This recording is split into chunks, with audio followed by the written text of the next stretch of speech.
Hey, in this video, I want to walk you through the 4 biggest takeaways or the 4 biggest lessons that I learned in the year 2024. We're in December. The year is closing out. 2025 is quickly approaching. So again, these are my 4 big takeaways from this past year.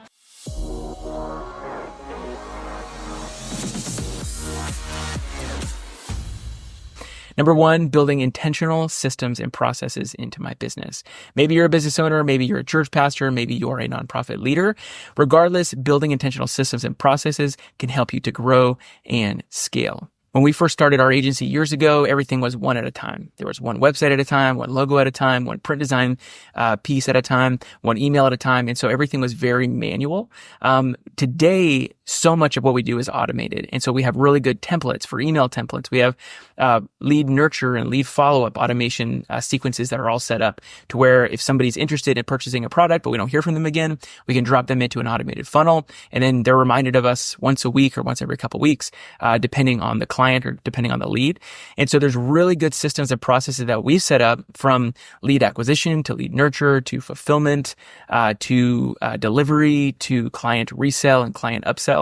And so I would just say, again, regardless of if you are a business or a nonprofit or a church, what are the systems and processes that you can be implementing to make sure that you are able to scale and grow so that you're not limiting your ministry impact, you're not limiting the good that you're doing in the world, and you're not limiting your profit potential. Build good systems, build good processes in the year 2025. So again, that was one of my big takeaways from this past year is that I realized that if I wanted to continue to grow and scale successfully, I needed to systematize my business, and I needed to put really intentional systems and processes into motion. Okay, the second biggest lesson or the second biggest takeaway for me in the year 2024 is the importance of building passion around your brand. Again, when we first started, even though I've always had the passion of helping our people solve problems and helping our businesses and helping our churches to do more good in the world, we weren't really communicating that. We were sort of just selling a logo or selling a website or selling a service, but it felt very transactional. You were giving us money and we were giving you our time, giving you this service. And now what we're doing is we're helping you do more good in the world. Every logo, every website, every piece of print collateral that we designed for our customers is helping businesses to solve problems. It's helping churches to connect people to Jesus. It's helping nonprofits to feed the homeless and to do several other great things and great initiatives in the world. And so we've always had that passion of helping people do more good, but we weren't highlighting it in our copy, in our messaging, on our website, in social media. And so that's something that we really tried to focus on in 2024 was letting that passion shine through. Even for you, I would say for your business, what are some ways that you can let your passion shine through? If you're a photographer, you're not just taking pictures, you are helping people to have memories captured that they can look at for a lifetime. If you are a roofing company, you're not just fixing roofs, you are fixing somebody's roof so that they can go back to making memories in their home that they love with the family that they love. And so again, what are the ways that you can really highlight that passion, really the people component of what you're doing so that it's not just a one-off transaction. It's not something that just feels like you're putting $1 in a machine and something pops out, but you're actually building passion around the products and the services that you're offering. So again, biggest lesson number 2 was to build passion around your brand.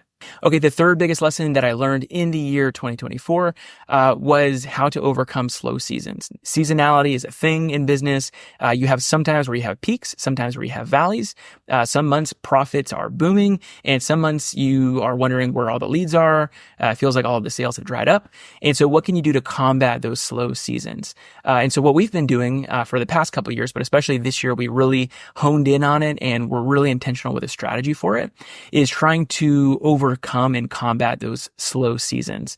And so what we did was, if you have something like QuickBooks or some other accounting tool that can kind of track your profit margins, track your gross revenue, your net income from month to month, then we basically created a line graph where we can basically stack the year 2021, 2022, 2023, 2024. We can stack all of those different month by month line graphs on top of one another to see, are there any trends? So for instance, for us, we noticed that in June and July, we have a very, very high profit month. We get tons of sales in the summertime, whereas in Q4, like most businesses, things kind of dip a little bit. We also have a dip, a couple other times throughout the year, and then we also have some other peak months as well.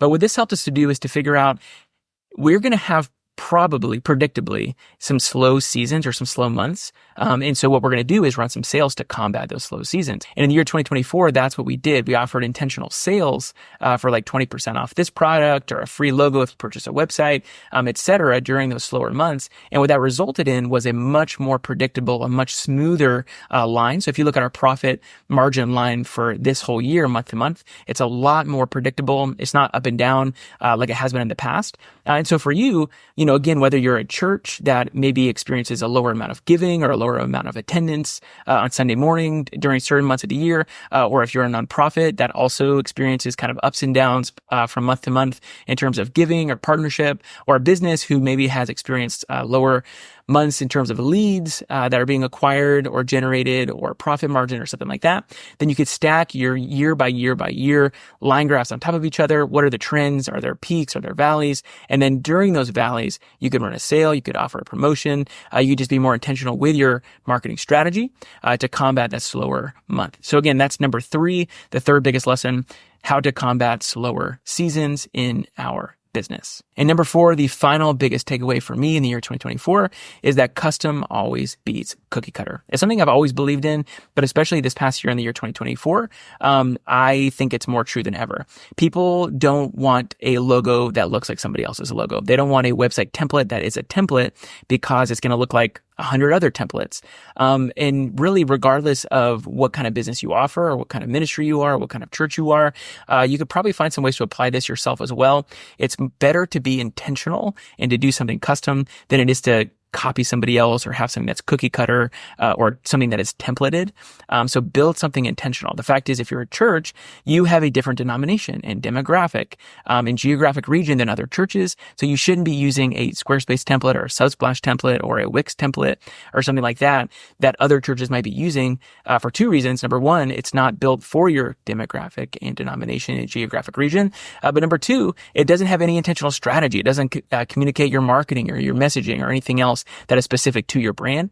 If you're a nonprofit, same thing. Build with intentionality for your website, for your branding. If you are a business, the exact same thing. You have a different niche than somebody else. Maybe you're targeting higher income earners or lower income earners. Well, then the colors and fonts and style will likely need to look different than a different person that does what you do. So again, whether you are a business or a nonprofit or a church leader, custom always beats cookie cutter. You have a unique audience, and so you need to target them in a unique way.